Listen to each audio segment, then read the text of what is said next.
क्या कर रहे हैं मोदी जी?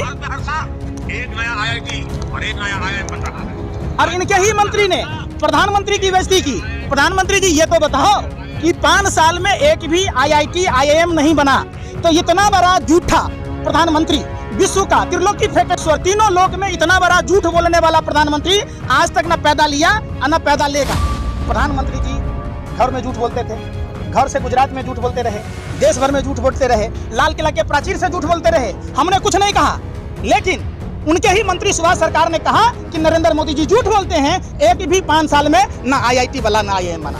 जो प्रधानमंत्री जी देश को बता रहे थे, वैज्ञानिक हैं, अद्भुत वैज्ञानिक हैं, नाला से कभी गैस बना लेते हैं, जब देश में इंटरनेट नहीं होता है तो वो ईमेल करते हैं, जब देश में कैमरा नहीं होता है तो वो फोटो खींच के कलर फोटो खींच लेते हैं। वो प्रधानमंत्री जो a² + b² में 2ab एक्स्ट्रा निकाल लेते हैं। अब पहले मनमोहन सिंह जी की सारी गलती थी, अरे वे शर्मो सत्ता के दलालो बोल तो लो, 2014 से पहले सारी गलतियां देश के प्रधानमंत्री की थी।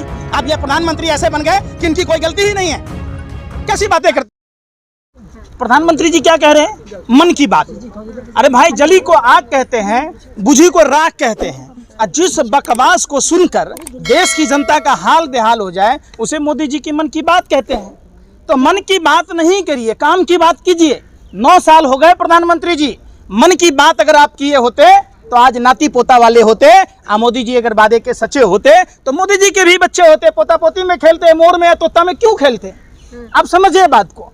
जो प्रधानमंत्री जी ये दावे के साथ कह रहे थे कि हिंदुस्तान में प्रतिदिन, बताइए क्या कर रहे हैं मोदी जी? एक नया आईआईटी और एक नया आईआईएम बन रहा है और इनके ही मंत्री ने प्रधानमंत्री की बेइज्जती की। प्रधानमंत्री जी ये तो बताओ कि 5 साल में एक भी आईआईटी आईआईएम नहीं बना, तो इतना बड़ा झूठा प्रधानमंत्री, विश्व का त्रिलोकी फेंकेश्वर, तीनों लोक में इतना बड़ा झूठ बोलने वाला प्रधानमंत्री आज तक न पैदा लिया और न पैदा लेगा। इतना बड़ा झूठा न कोई था, न कोई है और न कोई रहेगा, सिर्फ नरेंद्र मोदी जी रहेंगे। जो नरेंद्र मोदी जी डेली आईआईएम बनाने की बात कहते, आईआईटी बनाने की बात कहते, उनके ही मंत्री सुभाष सरकार ने साफ साफ लिखित में दिया है कि 5 साल में एक भी आईआईटी आईआईएम नहीं बना। आप बताइए, बड़ा देशभक्त कोई नहीं है। किस हिसाब से? देशभक्ति की परिभाषा क्या है? सावरकर का सम्मान करना क्या देशभक्ति है? और जिस सावरकर के नाम पर अंडमान पोर्ट का नाम दिया गया, हवा के आंधिये में उड़ गया। अब बताइए, उज्जैन में देख लीजिए, महाकालेश्वर में इतना बड़ा घोटाला था कि हवा में 30 किलोमीटर घंटा की रफ्तार से उतर गया। जो प्रधानमंत्री जी देश को बता रहे थे, वैज्ञानिक हैं, अद्भुत वैज्ञानिक हैं, नाला से कभी गैस बना लेते हैं, जब देश में इंटरनेट नहीं होता है तो वो ईमेल करते हैं, जब देश में कैमरा नहीं होता है तो वो फोटो खींच के कलर फोटो खींच लेते हैं। वो प्रधानमंत्री जो a² + b² में 2ab एक्स्ट्रा निकाल लेते हैं, अद्भुत वैज्ञानिक है। देखिए, अरे भाई सुन दो, नाला बह रहा था ना, दूर की सोचते सोचते नाला में पाइप लगाया, चूल्हे से जोड़ दिया, गरम चाय, ऐसी चाय बेची। कोई बेकार ही कहता है कि शराब जिंदगियां बर्बाद करती है।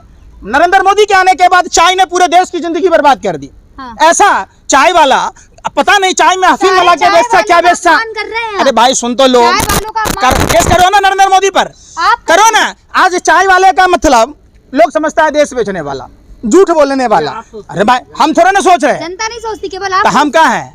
हम जनता नहीं है। अरे भैया, हमको जनता नहीं मानते हो? मैंने वही बात है, आप लोग टीवी में दिखाते क्या हो, पाकिस्तान में हिंदुओं को बोलने नहीं दिया जाता। अरे भैया, देश की राजधानी दिल्ली के जंतर मंतर पर हिंदुओं को बोलने नहीं दिया जाता। मैं भी हिंदू है। आप कोई किसी को अगर शक हो तो हमको पैंट खोलवा के चेक करवा लो, हमारा खतना नहीं हो रखा। हमको भी नहीं बोलने दिया जाता जंतर मंतर पर। क्या कहा जाता? पाकिस्तान में हिंदुओं को बोलने नहीं दिया जाता, पाकिस्तान में हिंदुओं को खाना नहीं मिलता। अरे भैया, आज 22 साल से हम दिल्ली में रह रहे, कभी आज तक नहीं देखा कि दिल्ली के किसी गलियों में बोलने के लिए पुलिस का पहरा लगा हो। ऐसा निकम्मा निठल्ला प्रधानमंत्री, ऐसा झूठा प्रधानमंत्री जो डेली, अरे सुन तो ले, अरे हम कह रहे हैं, इसका अपना मंत्री कह रहा है, हम कह रहे हैं, जाइए ना सुभाष सरकार पर केस कीजिए। लोकतंत्र के मंदिर में उसने कहा कि 5 साल में एक भी आईआईटी आईआईएम नहीं बना। वाह, आप उस पर नहीं केस कीजिएगा क्योंकि आपका मंत्री है। आप कहिए ना, केस कीजिए ना रामदास अठावले पर, जिसने कहा कि म्यांमार से हथियार आते हैं। इनका विधायक कह रहा है कि मणिपुर के हिंसा के पीछे भाजपा नेताओं का हाथ है। आप केस कीजिए ना उस पर, आप केस कीजिए ना। क्यों नहीं कर रहे रामदास अठावले पर, जो आपके ही मंत्रालय में मंत्री हैं? अरे भाई, बात से और आप ऐसी मन की बात से जसोदाबेन नहीं खुश हैं, हाँ। तो आप खुश हो गए? पर्सनल क्यों अरे जाते भाई हैं? भाई पर्सनल ना पर्सनल, जाए। हमने तो आपको कुछ कहा नहीं, आपके पर्सनल गया। मैं तो बोला, मोदी जी की अरे भाई वो भी देश की नागरिक है, महिला नागरिक है, उनको भी इंसाफ मिलना चाहिए। हाँ। क्या वो जसोदाबेन भारत की नागरिक नहीं है? पाकिस्तान की नागरिकता है उनके पास। उनके पास भी देश की नागरिकता है। हाँ। वो देश की बेटी हैं, देश की बहू हैं। अब तो पूरे भारत की बहू कहलाएंगे, क्योंकि प्रधानमंत्री की पत्नी भारत की बहू है, नहीं तो क्या है बताओ? अब उनको इंसाफ नहीं जब मिला। उनको तकलीफ नहीं तो आप कौन बोला नहीं तकलीफ है? अरे उनको तो उन्होंने बोला, नरेंद्र मोदी जी की जब मां मर गई, हाँ नरेंद्र मोदी जी मुंडन तक नहीं कराए हिंदू रीति रिवाज से, अंतिम संस्कार का पालन नहीं किया। फिर पर्सनल है, आप सब कुछ पर्सनल है। मणिपुर की हिंसा पर नहीं बोल रहे तो उनका पर्सनल इशू है, वो नहीं बोल रहे। ये को मतलब थोड़ा ना हुआ। संसद में विपक्ष बोलने नहीं दे रहा है। क्यों नहीं बोलने दिया जा रहा है? देखिए, देश में पहली बार ऐसा हुआ कि राष्ट्रीय पार्टी के राष्ट्रीय अध्यक्ष जो दलित समाज से आते हैं, उनकी आवाज को बंद कर दिया गया, उनको नहीं बोलने दिया गया। माने आज भी ये सामंतवादी सोच के लोग हैं कि एक दलित सांसद को संसद में बोलने नहीं दिया जा रहा है, एक दलित आदमी को घोड़े पर नहीं चढ़ने दिया जा रहा है, मूछें नहीं रखने दी जा रही है, घर से पानी नहीं पीने दिया जा रहा है। कैसा है? इसमें मोदी जी की क्या गलती? मोदी जी की क्या गलती? आप पहले मनमोहन सिंह जी की सारी गलती थी। अरे वे शर्मो सत्ता के दलालो बोल तो लो, 2014 से पहले सारी गलतियां देश के प्रधानमंत्री की थी। अब ये प्रधानमंत्री ऐसे बन गए कि इनकी कोई गलती ही नहीं है। कैसी बातें करते हो आप? अजीत पवार को अपने पार्टी में ले आएंगे, आपका संतुष्टिकरण है कि देश लूटने वाले जिनकी जगह जेल में होना चाहिए वो मोदी जी के साथ गलबहियां करे। ठीक है, जिसके हाथ है, भाई सुनो ना, अब नया नारा मोदी जी ने दिया है, जिसके हाथ में है भाजपा का झंडा वो है या तो बलात्कारी या तो गुंडा। सारे गुंडा मवाली, सारे बलात्कारी, सारे देश को लूटने वाले सदस्य उनका अपमान कर रहे हैं। माफी मांगे आप, कैमरे पे ऐसी बात बोल रहे हैं। हमारे शरीर में कोई सावरकर का खून है? हाँ। ये तो खून भाजपा आरएसएस के नेताओं के शरीर में है। हाँ। हमारे शरीर में सुभाष चंद्र बोस का खून है, पार्टी के हर खुदीराम बोस का खून है। अरे सुनिए ना, हमारे पुरखे उसी समय बता गए थे कि आरएसएस देश के लिए खतरा है। ये तो आप लोगों की गलती है कि आप लोग उस पर बात नहीं माने। अगर आपने सरदार पटेल की बात मानी होती, भगत सिंह जी की बात मानी होती, अशफाकुल्ला खां की बात मानी होती, सुभाष चंद्र बोस की बात मानी होती, अगर आप लोगों ने भाजपा पर भरोसा नहीं किया होता, आरएसएस पर भरोसा नहीं किया होता, तो आज देश के साथ इतना बड़ा धोखा तो नहीं होता। तो इसीलिए कह रहे कि ये जो चुनाव है ये मौका है, देश बचा लो मौका है। ठीक है, धन्यवाद। मणिपुर में गए हैं तो बीजेपी कह रही है कि वो लोग राजनीति करने के लिए गए हैं। तो आप क्यों नहीं जाते? किसने आपको रोका है? खाली आप इंटरव्यू कीजिएगा, हम काट के खाते हैं कि हम चूस के खाते हैं। और अमिताभ बच्चन ने पालक खाई, अमिताभ बच्चन के दांत में हरे रंग के रेशे फंसे हैं, अमिताभ बच्चन ने हरे रंग की पोटी की, यही दिखाइएगा? क्या आप दिखाइए ना भाई, मणिपुर में उस महिला के साथ दरिंदगी हुई जिसके पति ने देश की हिफाजत की। बदनाम कर रहे हैं, उनके अच्छे काम नहीं दिखते आपको?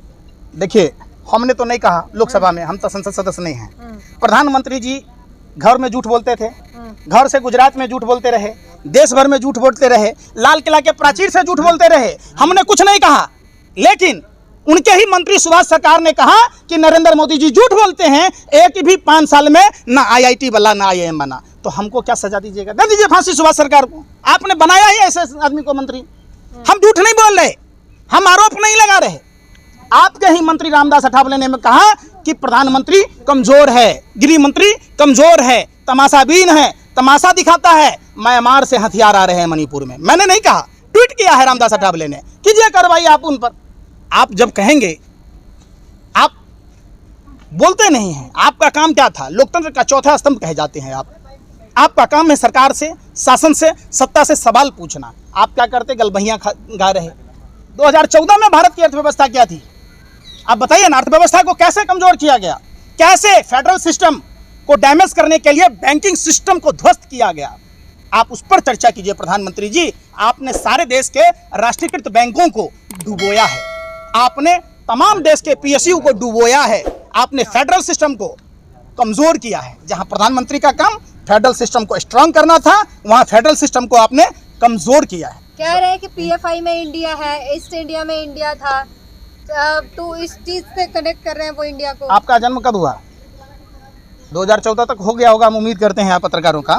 ऐसा तो नहीं है कि इंडिया गठबंधन बनने के बाद जन्म हुआ है। अब कहेंगे तो मैं वो भी वीडियो दिखा दूंगा। चक दे इंडिया, खेलो इंडिया, जीतो इंडिया, पढ़ो इंडिया, कूदो India, make in India, startup India. India से ही तो हर चीज मोदी का जुड़ाव होता था। क्यों? लोगों को बरगला रहे थे। अब जब इंडिया गठबंधन बन गया तो ये अंग्रेजों का नाम हो गया। अरे भैया, अंग्रेजों के दलाल और मुखबिरों, तुम्हारे बाप दादाओं ने अंग्रेजों की गुलामी करी थी, चौका बर्तन किया था, तलवा चाटे थे। सावरकर माफी वीर, डरपोक, कायर, बुजदिल सावरकर 60 रुपया महीना उस समय लेता था जब देश में 12 रुपया शिक्षकों को वेतन मिलता था। कहते हैं बीजेपी कहते हैं कि इनका नाम इंडिया रख देने से नीयत नहीं बदलेगी, चोर थे चोर ही रहेंगे। बिल्कुल कहा, अपने दिल से जानिए पराये दिल का हाल। कल भी ये देश के लिए गद्दार थे, आज भी ये देश के लिए गद्दार हैं, और यही देश को बदनाम करने वाले। मेरी तो बदकिस्मती है कि मैं भारत में जन्म लिया। अरे भैया, ये आपका खुशनसीबी है कि आपने भारत में जन्म लिया और भारत की भूमि एक चाय वाले के बेटे को प्रधानमंत्री बना दिया। ये आपकी खुशनसीबी है। आपको देश ने मुख्यमंत्री बनवाया, आपको देश ने प्रधानमंत्री बनाया, आप देश में विधायक बने और 85,000 करोड़ के प्लेन में घूम रहे, फिर भी आप देश को कोस रहे। ऐसा कोई सगा नहीं जिसको मोदी जी ने ठगा नहीं।